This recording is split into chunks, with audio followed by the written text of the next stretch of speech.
The sun was already bleeding down behind the buttes when Elias Crow first saw her at the windmill, a pale shape standing where no one ever stood unless they were desperate or dying, and something in his chest tightened the way it did before a storm,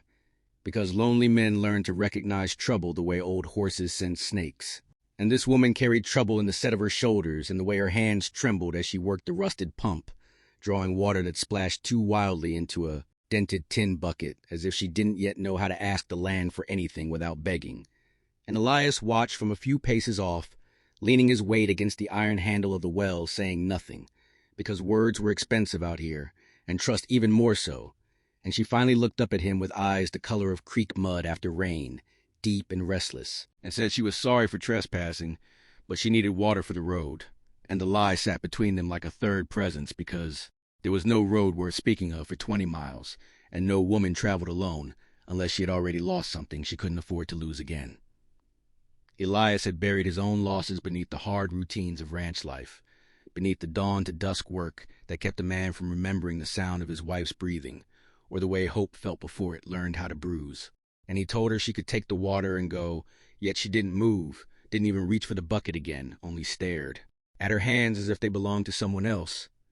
And when she spoke this time, her voice was quieter, stripped of all the polite lies folks used in towns. And she said she didn't just need water, she needed to learn. And that word fell heavy between them, because learning was dangerous and teaching even more so.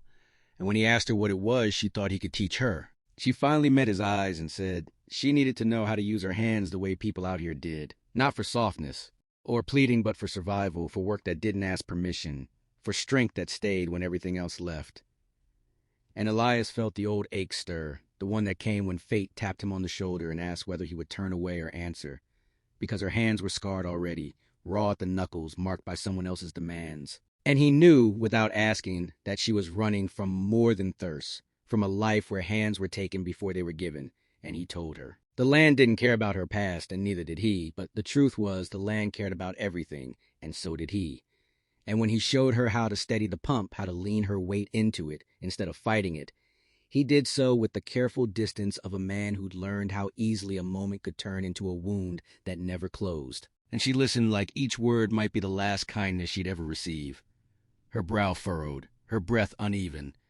and when she tried again, the water came cleaner, steadier, and a small sound escaped her throat that might have been a laugh or a sob.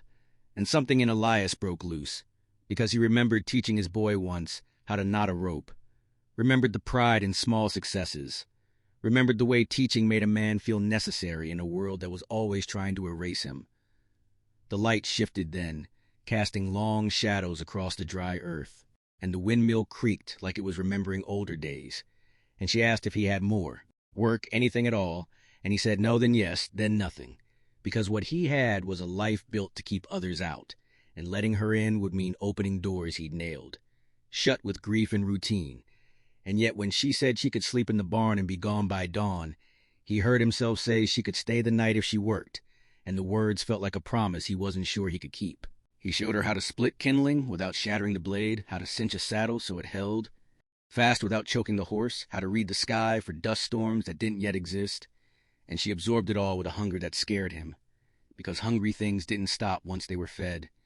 And as the stars came out one by one, she told him her name was Mara Quinn,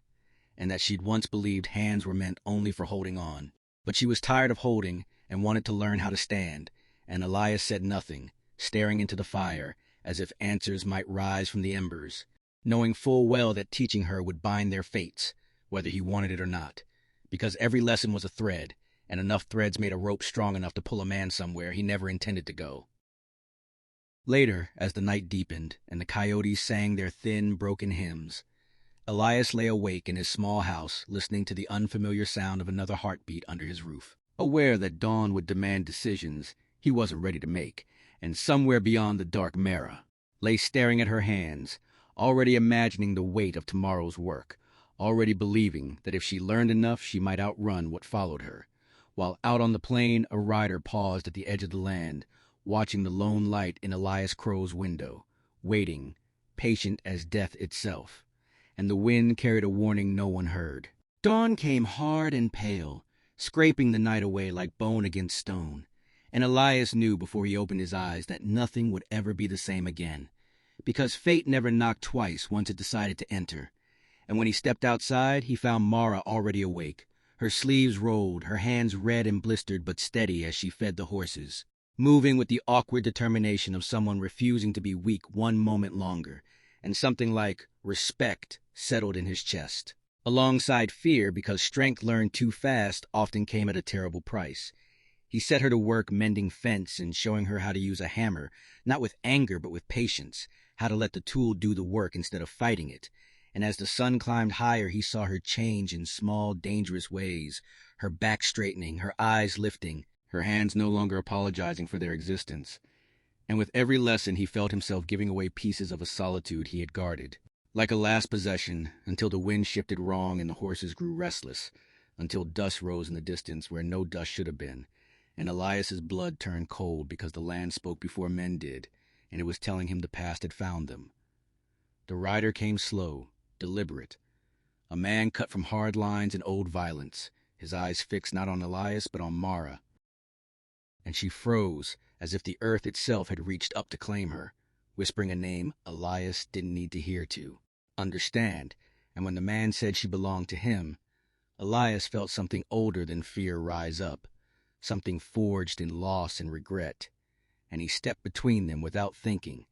telling the rider she was no one's property on this land, that whatever debt she owed had dried up with the creeks and blown away with the dust. And the rider laughed, because men like him always laughed when they believed the world still bent for them. The gunshot cracked the morning open, echoing off the buttes,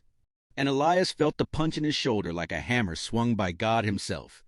Yet he stayed on his feet long enough to see Mara move, really move, her hands no longer shaking as she grabbed the fallen rifle, braced it the way he had shown her only hours before, and fired with a terrible clarity that split the moment clean in two, dropping the rider into the dirt he had never respected. And the silence afterward was so complete it felt holy. Elias sank to his knees then, the world dimming at the sharp edges, and Mara was there instantly, pressing her hands to his wound, hands that now knew how to save instead of beg, her voice steady as she told him to stay, to breathe, to let her do what he had taught her. And as the blood slowed and the sun burned overhead, Elias realized the truth of it all, that teaching was never about control or possession, but about passing on the will to survive, and that love, when it came this late, was not loud or desperate, but quiet and immovable as the land itself. Days later, as Elias healed and the ranch settled back into its harsh rhythms, Mara stayed not because she had nowhere else to go, but because she chose to, because destiny had crossed her path with his and refused to uncross.